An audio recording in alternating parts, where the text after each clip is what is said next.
Do you want to know why the right is winning? What it is offering to people that the left is not? I can help you with that because I study the far right.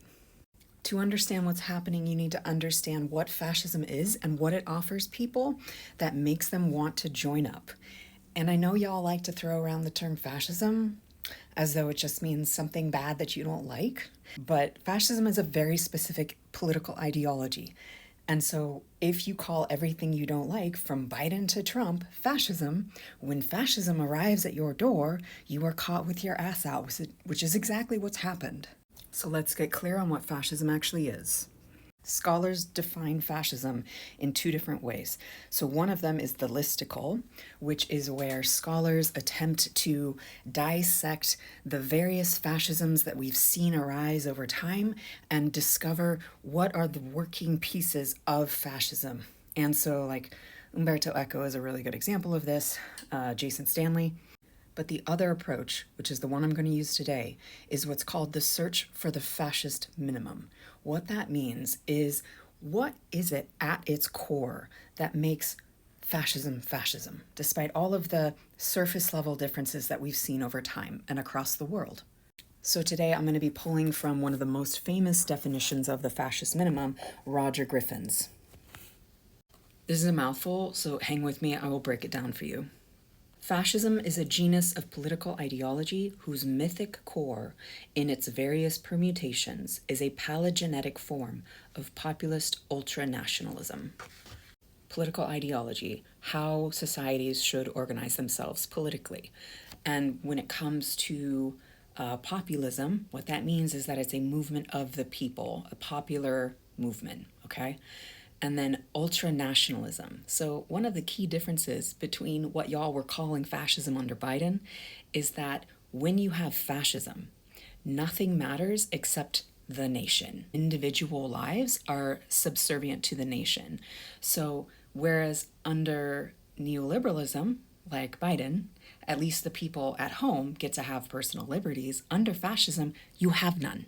You have none because nothing matters except the nation and the great leader who embodies the nation. And the next part is key as to what fascism is offering that the left is not, and that is paleogenetic, okay? What this means is that in that story of the nation, what the myth that they're offering people is that once we were great, but then we declined for XYZ reasons, usually pointing to a specific group. In our case, currently, it is undocumented immigrants and it is trans people. What can we do then to get back to the glorious future? We are going to rebirth the nation into a glorious future. We are going to make America great again, okay? And this is what the right is offering that the left is not. There is no unifying myth on the left. The left is currently defending the status quo. If you listen to interviews with Trump voters, people are like, I cannot deal with the status quo anymore. And is that justification for voting for fascism? For them it is. The left has been hyper-focused on our differences. It has been hyper-focused on tweaking language as though that's going to liberate anybody.